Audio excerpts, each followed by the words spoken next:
Right. Shalom. This is Osman Walth once again with another quick lesson. Not so much of a lesson, just more observing the times that we're living in. I touched on it, I want to say 2 or 3 videos prior, basically about the famines, the upcoming famines that's shortly to come to pass. Once again, um, man, the world, they're really about to be acquainted with Yahweh Shah, man. They're about to be acquainted with that death angel.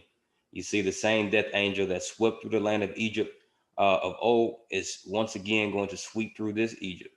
You see, because the Most High God, he um he sends out certain spirits, man, that's before his throne to appease his wrath, right? And in a particular spirit that is about to hit this land very heavily is the spirit of famine, the death angel of famine.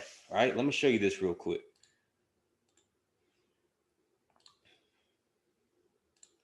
Let's go to Sirach. It's the book of Sirach, chapter 39. And let's see. We'll start at verse 28. He says, "There be spirits that are created for vengeance, which in their fury lay on sore strokes. In the time of destruction," right? Because this is the time that we're in right now, right? The world, because of their wickedness, because of the great pollutions that have been caused on this land, pollutions mainly because of innocent blood, righteous blood, and the blood of the saints have touched this ground, right? Now they have the world has thrust themselves into this time of destruction, right? They pour out their force and appease the wrath of him that made them. So these spirits, they do this. This is how they do it: fire, hail, famine, right? And death.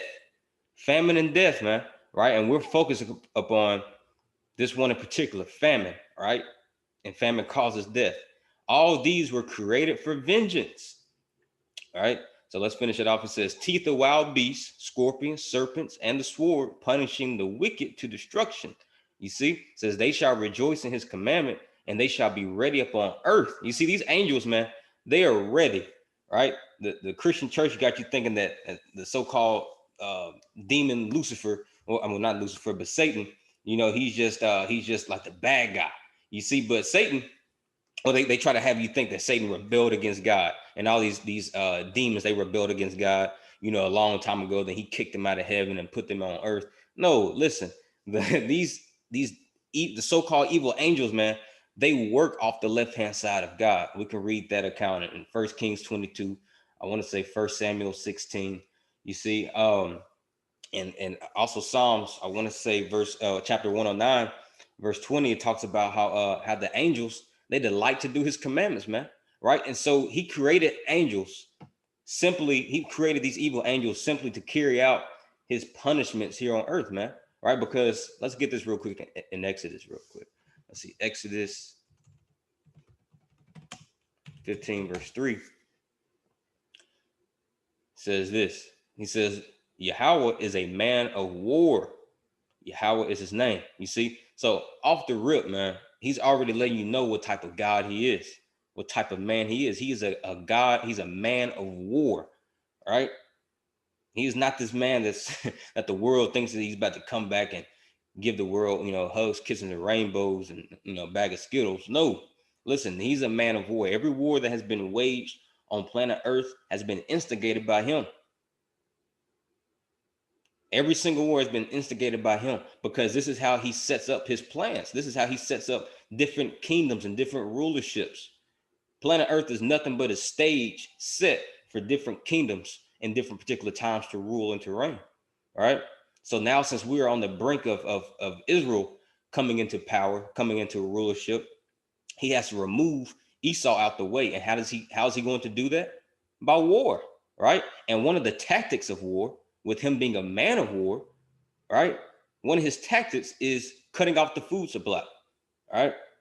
And we can see this displayed even with the U.S. Army and the Russians and any strategic or a well set up government that has a militia.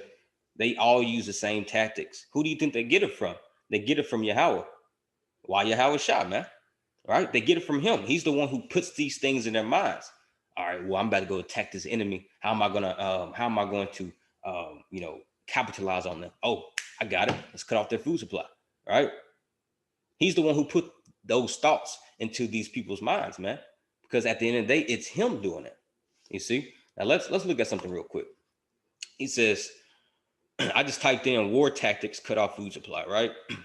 Because that's one of the tactics of war, right? And this is something that he has promised that he will do in these last days.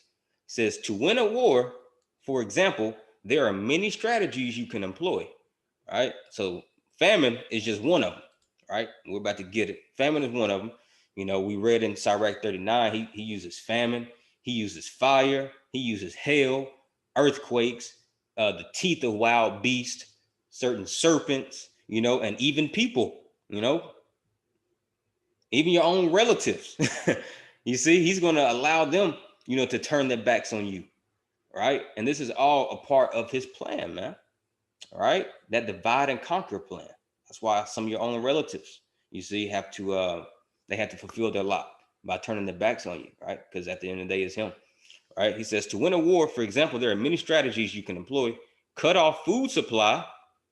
You see, cut off food supply. And in my last video, we got an example from the scriptures, a prophecy that has happened and will happen once again, how the Most High God cut off the food supply of the enemies. Let's go back to Jeremiah. I want to say that was chapter 51.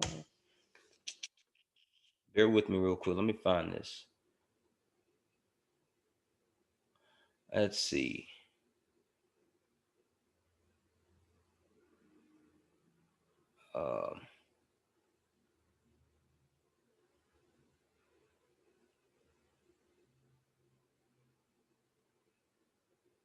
I'm just going to keyword it.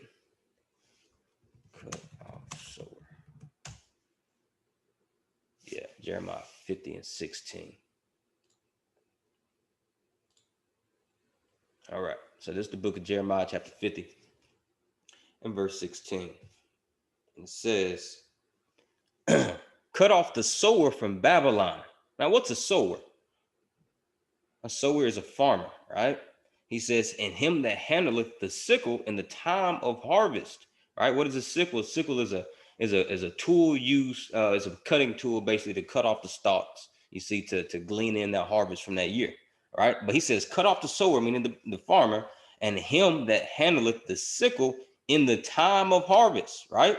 Because in your time of harvest, listen, you only got one time of year, you see, to gather what you planted in the springtime, and that's typically the fall time. Well, that is the fall time. You see, so if he's gonna, he said he's gonna cut it off in the time of harvest, meaning, listen, your food is gonna be, you don't have any food for that year, for that upcoming year, man. He says, for fear of the oppressing sword, they shall turn everyone to his people, and they shall flee everyone to his own land. Now let's look at this real quick. All right, let's go back to war tactics. He says, to win a war, for example, there are many strategies you can employ. Cut off food supply. All right, we just got that right out the scriptures. All right, he says, force the armies to retreat into a defensive position by attacking their homeland. All right, because right now he's about to make Esau. He's already making Esau bare right now. Right, but when Yahweh Shah comes back, man, he's gonna have Esau curled up like a little bitch, man. He's going to have Esau curled up in that defensive position, man. Right? He's going to be attacking Esau's land. He says, destroy enemy war, making factories. You see? Because when Yahushua comes back, man, this whole world is going to be on fire. Right? He's cutting off the sickle. He's cutting off the military strength, everything, man. You can't buck up against Yahushua, but this devil, he's already got the so-called space force, up and running. Just waiting to be used, right? Why do you think Trump, why do you think he spent those millions upon millions of dollars, if not billions of dollars, to start this the space force, right? Because listen, these devils know, man. They understand that the God of this Bible, his son Yahweh Shah, is an angry black man that's about to redeem his children, man. They understand that they have God's chosen people in their land, right? And they understand that God's about to wage war on them. So they're going to try to fight back, right? The Most High God, he's putting that spirit of rebellion and spirit of what would you call it? Rebelliousness in their spirit, just so he can have a little bit of challenge. But they're no challenge to him, man. He just wants to confound them, to show them that they're nothing, right? Babylon has built herself up to such a high status, right? And the Most High God is just going to make them crumble just that hard, man. All right. He says, undermine enemy leadership, divide and conquer. Yeah, because this this country is divided, man. And the Most High God, listen, Yahweh Shai, he says, don't think that I come to bring peace upon earth. He says, I come to bring a sword to divide mother against daughter, son against father, mother-in-law against daughter-in-law. You see? Democrats against Republicans. He says a kingdom that is not united, they cannot stand. They are sure to fall, right? And these are all tactics of an enemy against a particular land. These are war tactics. You see, because the Most High God is a man of war, and this is one of his favorite tactics: famine and also divide and conquer, man. Right? He says, "Let the enemy make the first move." And how did this evil world make the first move? By their wicked deeds. That's what caused him to have controversy with this land. You see, they provoked the Most High God to his anger. So they made the first move by bucking up in their pride, man. And a lot of you so-called Blacks, Hispanic, and Native Americans, y'all have instigated and made the first move against Yahweh Shah, man. So now he is turned to be your enemy when he should be fighting for you. But now you have caused him to be rebellious against you, right? Because you simply don't want to do his commands, and you simply don't want to walk in the spirit and have faith in his son. You want to take matters up in your own hands. Right? But you're quickly about to be reunited, right? You're about to be reunited with the God and the power of Israel, man. Right? Because in your former life you was united, right? Because there's no remembrance of former things you've forgotten, and also because like Ecclesiastes 9:12 says, Ecclesiastes 8:11, he says, because a sentence against an evil work is not executed speedily, therefore the hearts of the sons of men have set in them to do evil. So because y'all just been thinking this whole time, man, the Most High God, he's either not existent or he is out there somewhere, and he's just not the man that he says he is, right? Because he hasn't executed that judgment speedily as he has written in these prophecies as foretold. But he's just been letting this world just build up their sins, right? But he's about to visit this world in a great and terrible way, man. You see? It says, let the enemy make the first move, sacrifice small for large, and so forth, right? So these are all war tactics. Now let's look at this real quick, because I didn't know, because I live right here in Dallas, Fort Worth area. But I was watching the video one of the brothers in GMS had put up yesterday, and they actually had put out this article, and damn, man, I didn't even know, because I live technically out here in Fort Worth. So I didn't really know what was going on in Dallas, but apparently yesterday there's thousands of cars formed lines to collect food, and COVID hit Dallas. You see, so a lot of people, man, they're already starting to feel the crunch and the blunt force of food supplies just starting to run short. All right, because in the last video, well, a few videos before, we had already talked about how a lot of people, they're already starting to do panic shopping, right? Before the so-called second wave or third wave of a C-19 hits, man. Because people understand that, hey, scarcity of food is going to be one of the first things that's going to hit this land, and to die from starvation, man, is one of the worst deaths according to scriptures. Let me get that. This is Lamentations chapter 4, verse, what was that? 18. Let's see. Come on. No, it's not 18. Let's see. Verse 9. Lamentations 4:9. They that be slain with the sword are better than they that be slain with hunger. So he's saying it's better for you to get killed with the sword, man, and to get slain with hunger, with famine. All right, because you were literally just you're sitting there, man, just watching Your stomach, your body's just eating itself, man. And there's no power, no strength, no might in your hand. There's nothing you can do. You see, this whole time the Christian church told you, oh, you don't have to fear God. You see, oh, you just need to, have some type of, respect for him. No, you need to fear this man. He is a man of war, and he is very angry with the inhabitants of this world, and he's very angry with his own people, because this gospel message has gone out into the whole world at this point, man. Right? This message has hit the ears of, most Israelites, if not all, at this point, man. And a lot of people, most people, 2/3 of our people at least, still don't want to take heed to this word.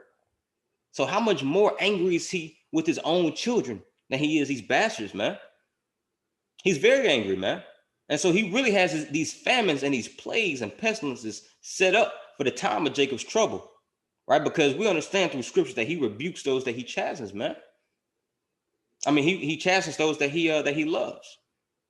You see, so he's really gonna give that chastening rod across Jake's back, man. Right? We're gonna feel the blunt force of it, right? But the hopefully elect and the 1/3, man, the Most High gonna be watching out. He's gonna be watching out for the people that's been faithful in his word and that's been walking in the spirit, staying ducked off, not getting caught up in all this extra shit, man. Because Israel, they're caught up in a lot of extra shit right now, man. You see? That's why you just gotta keep your head low and keep your hand on the plow. Don't look back. Don't look to your left. Don't look to your right. Keep your eyes on the word, man. Right? Because more and more distractions are going to be popping off. You see? Because the so-called distractions that we have now is nothing, right? But the thing is, the Most High God, he's the one that's going to continue to allow these more and more distractions to come before you, just to test you. You see, and this is, once again, that's all a part of war strategies, right? You gotta, if you have a controversy with someone, as an army general or whatnot, you're gonna try to distract the enemy. You're gonna distract your opponent, right? So the Most High God is putting a lot of distractions out here. But see, if you just keep your mind just set in these scriptures, you don't have to worry about being distracted, right? Because he's like I believe that was Hebrews 12. He says, look into the author and finisher of your faith. And who is that? That's Yahweh Shah, man. And how do you look at Yahweh Shah now? Of course, we can't put bodily eyes upon him, but we look upon him through this word, man, because he comes in the volume of this book. That's how you look unto your author, to the author and finisher of your faith, right? So let's look at this real quick, because we're quickly about to realize, man, that that you cannot drink the cup of the devil and the cup of the Lord's, man. You see, because the Most High God has furnished the table. Because we're talking about famine right now. He's furnished the table for his chosen men and women, and he's also on the left-hand side furnished the table to be a trap and to be a snare for this world, right? Because a lot of people, man, they're feasting right now. They're not feasting upon this word as they should be, but they're feasting upon physical food, upon delicacies, man. And he's allowing these people that's in their security, you see, that they haven't been affected by COVID in their jobs, and they're still making some bread. You know what I'm saying? They're eating good. They don't have to worry about they're not thinking about the future famine to come. Most High God is allowing, he's trapping these people by their tables, man. You're like a mouse running into that trap. And the Most High God is the one who put that bait right there on that trap. Right? Let me get that real quick. This is Romans. Let's see, what was that? Romans 11, verse 9. I'll actually start at verse 7. It says, what then? Israel has not obtained that which he seeketh for, but the election have obtained it. Yeah, so what the elect men and women of God obtained, we obtained this truth. This is what Israel was seeking for, right? All of Israel has not gotten this. 2/3 of Israel will not get this, but the elect of Israel have and will obtain this thing, man. And he says, and the rest were blinded, according as it is written, God have given them the spirit of slumber. You see? Why? Because he is angry with the inhabitants of the world, especially the world of Israel. He says, eyes that they should not see and ears that they should not hear until this day. All right. And David said, let their table be made a snare and a trap and a stumbling block and a recompense unto them. You see that? So even David was prophesying through the Spirit, man. Let their table be made a snare. What's a snare? A snare is none other than it's a trap, like it says. It's like a mouse trap, man. And that's what the table of this world provides. It provides a snare unto your souls, man. All right. Let me get this real quick. It's 1 Corinthians 10:21. He says, you cannot drink the cup of the Lord and the cup of devils. All right. And what's this cup going into? Basically, this doctrine, man. What's inside of a cup? Cup is it's a fluid, man. All right. In particular, we understand that doctrine is related to wine and vice versa. So the Most High God has given us his wine, which is in form of these scriptures and wisdom, right? And Babylon, has given her your wine, right? Like Revelation 18 talked about, talking about how all nations are drunken of the wine of her fornication. See? It says you cannot drink the cup of the Lord and the cup of devils. You cannot be partaker of the Lord's table. You see that? And the table of devils. So there's two tables. What do you have on tables? You have food and you have drink, right? You have something that's prepared or supposed to be prepared to nourish one's soul. You see? So what is the table that the Most High God has prepared for his elect? This true doctrine. This true doctrine, having faith in Yahweh Shah, keeping the commandments, walking through the Spirit, man. You're born again. That's that good doctrine. That's that good food. He's that bread that's set up on the table. And we're going to get that here shortly. You see?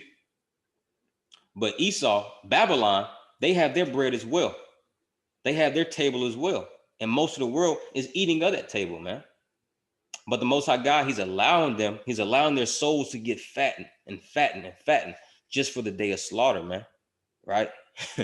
Because this world is it's inhabited by a lot of sheep, man. And I don't say sheep in a good connotation. I mean in a bad connotation, because they're very oblivious to what is going on right now. You see? So he's allowing these sheep, man, to get fat off of Babylon's table, just so he could have a bigger sacrifice in Basra, as he said in Isaiah 34. All right. Let me get this real quick. It's Ezekiel 4 and 13. He says, and Yahweh saith, even thus shall the children of Israel, look at that, even the children of Israel, so-called blacks, Hispanics, and Native Americans, eat their defiled bread among the Gentiles. Now we understand, yes, we literally do eat physical defiled bread today. You see, Esau puts all types of shit in our foods. We are even foods that we think that's clean, you see, but it's defiled, man, because it was prophesied that we'll be eating defiled bread. But when you look at this in a spiritual lens, this bread can be known as the doctrines, right? Or what Babylon teaches, or what these Gentiles teach, man. And a prime example of this defiled bread we've eaten is that damn white Jesus, man. Right? We're eating anything that Esau throws out to us, like some ducks, man. You see, you may be at a park and you see a little family or whatever, they throw some bread out to the ducks, right? That's exactly how you Israelites, y'all eat whatever Esau throws at you, man. He throws some propaganda at you, in the form of the news. You're gonna eat it up, man. Because your trust is in Egypt, man. Your trust is in what the Egyptians provide you to eat, right? That's why in Exodus 16, right? Even our forefathers, shortly after Yahweh had saved them, Yahweh had saved them out of the land of Egypt, right? What were we saying? We were saying, he saved us out of Egypt just to kill us here in the wilderness. We had it better, and I'm paraphrasing. They said we had it better in Egypt when we were eating the leeks and the onions and the cucumbers in Egypt. You see, going to show you that our people will much rather eat our enemy's food than the food that the Most High God has already prepared for us on that table, man. All right, so let me read that again. And Yahweh said, even thus saith the children of Israel, eat their defiled bread among the Gentiles, whether I would drive them. Yeah, because Most High God drove us out here to these four corners of these various nations that we'll serve captivity in, right? And all these nations that we're serving captivity in, we're eating of anything that they throw at us, man. We're eating any defiled piece of bread that we can get our hands on, but it tastes good, right? But it's shortly going to kill you, man. It's quickly going to kill you, as a matter of fact. So let me get this real quick. It's Isaiah 3. He says, for behold, for behold, the Lord Yahweh of hosts does take away from Jerusalem and Judah, so northern southern kingdom, the stay and the staff. So meaning he's taking away your support, man. What does the staff do? It helps prop you up. It supports you. So the Most High God is taking away our support. And what is you so-called Black, Hispanic, and Native Americans lean upon? Who do you lean upon? Who do you have for your support? Esau, man. These Gentiles that you eat your foul bread of. You support him, so he's going to take away your support, man. And he's going to make your support. He's going to remind you that your support is your enemy. All right. He says the whole stay of bread and the whole stay of water. Yeah, because that's all you eat out here in Egypt, in so-called America. Right? You eat the whole stay of bread and the whole stay of water. You drink and you eat anything they have to offer you, man. But the Most High God is taking that away. Right? He's cutting off the food supplies, man. Everyone is going to be famished pretty soon, bro. Physically and spiritually, right? But those who've been reaping, or well, not reaping, but that's been sowing to righteousness, guess what? As he said in Job chapter 5, listen, we're going to laugh at famine, man. Right? Because we've been sowing all day. I mean, we've been sowing in the time that it was meant for us to sow. Then we can expect a harvest, man. All right? We're going to be able to expect a harvest. Let me get this real quick in Psalms 78.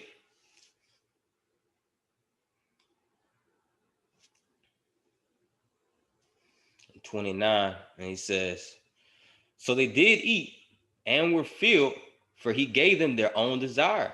You see that? So yeah, right now, a lot of people, that reminds me of this precept real quick.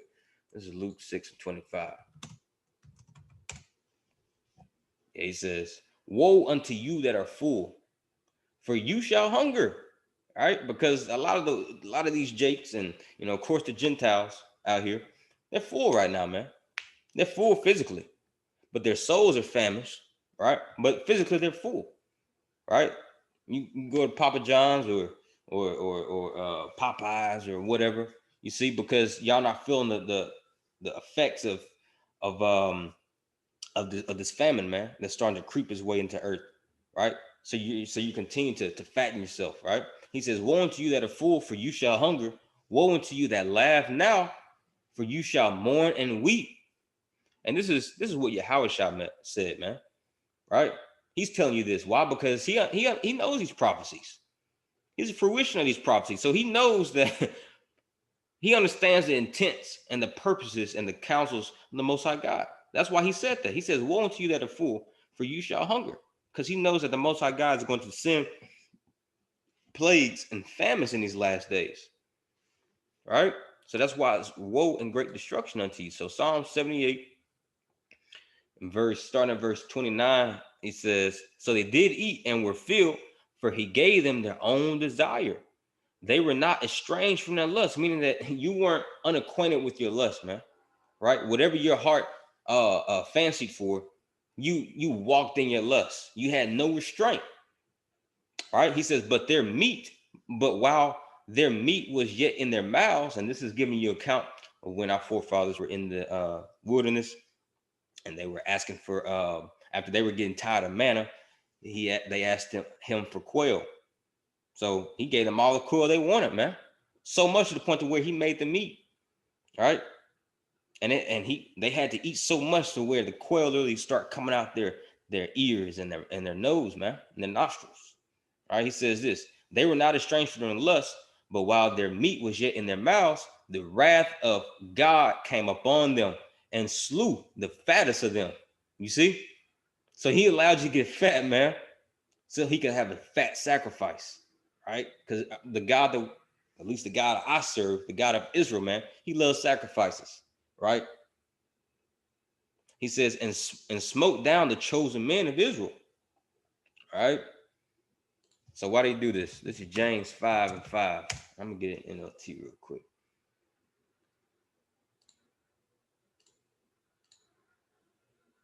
He says, you have lived in pleasure on earth and been one time, and you have nourished your hearts as in the day of slaughter. You see? So he allowed, and let me get it in the NLT. He says, you have spent your years on earth in luxury, satisfying your every desire. You have fattened yourselves for the day of slaughter. You see? And that's what he's allowing you people to do, man. He's allowing your tables to be snares unto you, just like a rat, man. You see? That rat's been, it's just been getting fat in your house, right? But shortly, that the man of the house, he's gonna put a little trap out there for you. He's gonna put a nice fat piece of cheese right out there in that trap, man. Just so that and, hey, he's gonna close it down on you, man. So that's what the power of Yahweh is doing right now on this earth, man. He's allowing you to, get your last little bits of crumbs in, man. Right? And I bring this out, man, because it's a commandment, bro, to bring out these prophecies and to bring out the destruction that he's going to do on this world, man. This is Jeremiah 28:8. And it's my pleasure to do this. Right? This is Jeremiah 28:8. He says, the prophets that have been before me and before thee of old prophesy against many countries. Yeah, that's what we're doing. We're prophesying against many countries, including our own people, the wicked of our people, that is. Right? He says, and great kingdoms of war and of evil and of pestilence. Yeah. So that's all we're doing, man. Right? And hey, man, you can't change the words in this book, right? Because he already said that these plagues and famines gotta happen. Get my last precept real quick. This is 2 Ezra 16. Let's see, where is it at?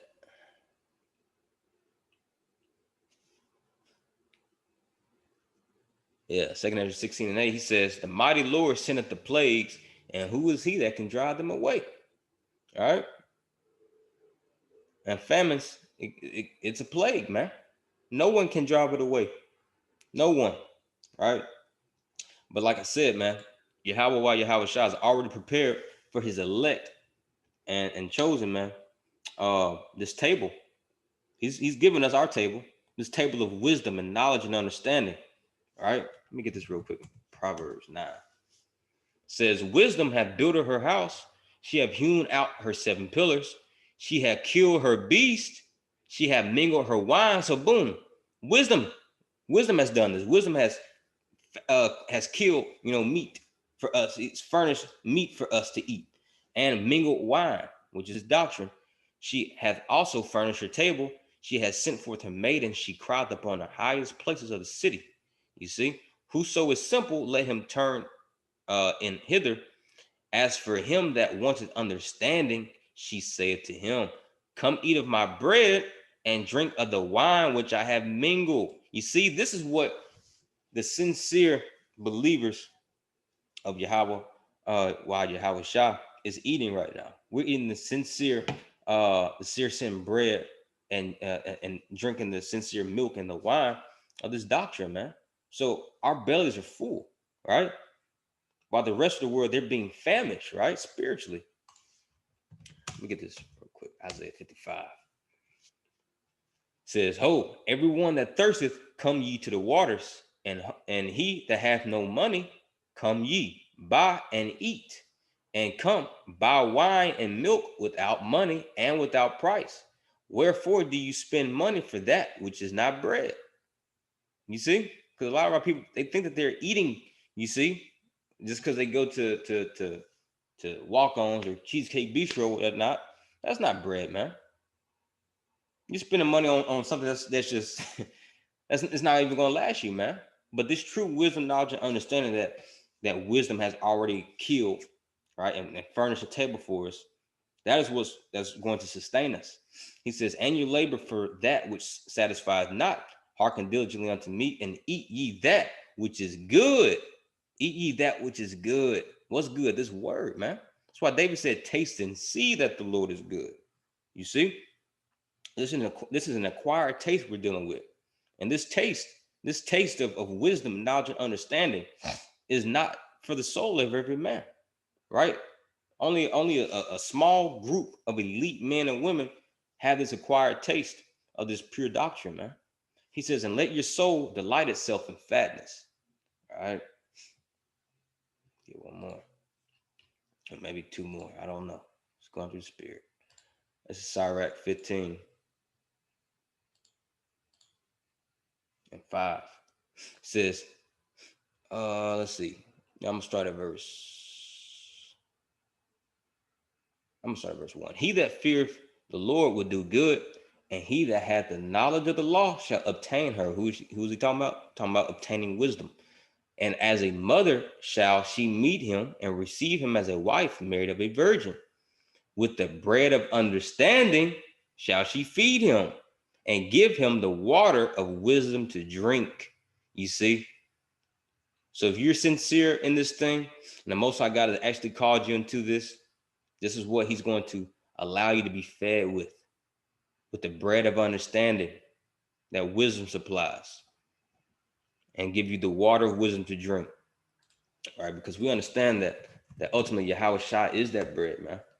All right, let me get that in John 6. We'll start at verse 50. It says, we'll start at verse 48. 47 actually. He says, verily, verily, meaning truly, truly. So most Yahweh Shai is not lying. He says, truly, truly, verily, verily, I say unto you, he that believeth on me hath everlasting life. And how do you believe on Yahweh Shai? All right, you believe in his name and you do the works that he commanded you to do. He says, I am that bread of life. See? He is what's on this table that has been furnished unto us. All right, this is what we should be eating. We're not going to be starving in the day. You see, when the world is going to be starving, because we're eating of Yahweh Shai, man. Right? We're eating of his flesh. Right? He says, your fathers did eat manna in the wilderness and are dead. You see? That's why Isaiah 55 and 2 said that you buy of bread that is not good, or what did it say? Yeah, he says, wherefore do you spend money for that which is not bread? You see? Because that bread is going to, just because you eat that bread, that doesn't secure you life, man. Right? But when you eat the bread, when you eat the body, meaning when you eat this word, right, of Yahweh Shai, that's when you have life. He says, your fathers did eat manna in the wilderness and are dead. This is the bread which cometh from heaven, speaking of his body, that a man may eat thereof and not die. I am the living bread. No, yeah, I am the living bread which came down from heaven. If any man eat of this bread, he shall live forever. And the bread that I will give is my flesh, which I will give for the life of the world. Speaking of the world of Israel, right? But particularly the elite, or the elect in the world of Israel in this dispensation, man. That's who's eating the bread or the body of Yahweh Shai, man, who's supping with him. He says, the Jews therefore strove among themselves, saying, how can this man give us his flesh to eat? You see, man, these people are carnal, bro. They're not you're not operating in the spirit when you ask silly questions like this. You see? Obviously, Yahweh Shai knew the law. He knew you can't, eat anything that has blood, eat flesh that has blood in it. Right? He says, then Yahweh said unto him, verily, verily, I say unto you, except you eat the flesh of the Son of Man and drink his blood, you had no life in you. So what does he mean? All right, let's keep reading. He says, whoso eateth my flesh and drinketh my blood hath eternal life, and I will raise him up at the last day. For my flesh is meat indeed, and my blood is drink indeed. He that eateth my flesh and drinketh my blood dwelleth in me, and I in him. As the living Father has sent me, and I live by the Father, so he that eateth me, even he shall live by me. Right? He's talking about this word, man. Right? Because lo, he comes in the volume of the book. Right? Like Psalms 40:8 tells you. Right? So when you eat these scriptures, when you eat the doctrine and the bread that he has furnished you, right? You're eating of the body of Yahweh Shai. All right. He says, this is the bread which came from heaven, not as your fathers did eat and are dead. He that eateth of this bread shall live forever. All right. And I'm not gonna go through the rest of this, but I highly recommend you all to read it, man, because it's powerful, because it shows you flesh and spirit. It shows you how this offended a lot of carnal Israelites, man, because a lot of his disciples at this point didn't walk with him anymore, right? So it goes to show you that he's offering this world, the world of Israel, this table of that he's already prepared for us. But many people are going to walk away from this table and from the beast and from the wine and this dinner that he's prepared for us. They're going to walk away from it because of their carnality, man. That's why it's very important for you to walk in the spirit in these last days when famine is about to abrupt in an all-out onslaught against this world, man. All right. This is my last precept. This is Psalms 23:5. And he say, thou preparest a table before me in the presence of my enemies. You see? Because this is exactly what the Most High God has done, man. Through these scriptures and through the spirit and power of Yahweh by Hashem, Yahweh Shah, man. He prepared us a table in the presence of our enemies, right? So Esau and these other nations, man, they see the so-called Hebrew Israelites. Well, yeah, the Israelites, man, eating this word, man. And we're doing it in the presence of our enemies. And there's nothing they can do about it because they're not invited to this feast, man. All of Israel isn't invited to this feast, right? So that's why it's very important for you to be diligent and stay serious about this, right? So you may be accounted worthy, you see, to be accounted worthy of the hopeful elect, man. That's what we all should be striving for, right? He says, thou prepares a table before me in the presence of my enemies. You anoint my head with oil. Yeah, and that's nothing but the Holy Spirit. He anoints you, meaning he sets you aside with that spirit, because the Holy Spirit is holy. Holy means to set aside. So he's going to set you aside away from the common things. You see, he says, my cup runneth over. Yeah, what's his cup running over with? With his milk, with this water, with this wine of doctrine, man. That's why he says, he that believeth on me, as the scripture has said, his belly shall flow as the rivers of living water, man. Right? Because you just have this wisdom, knowledge, and understanding abounding and abounding within your bosom, man. Right? So yeah, with that, I hope it was edifying. And oh yeah, let me give all praises, honor, and glory to Yahweh by Hashem, Yahweh Shah. And yeah, until next time, Shalom.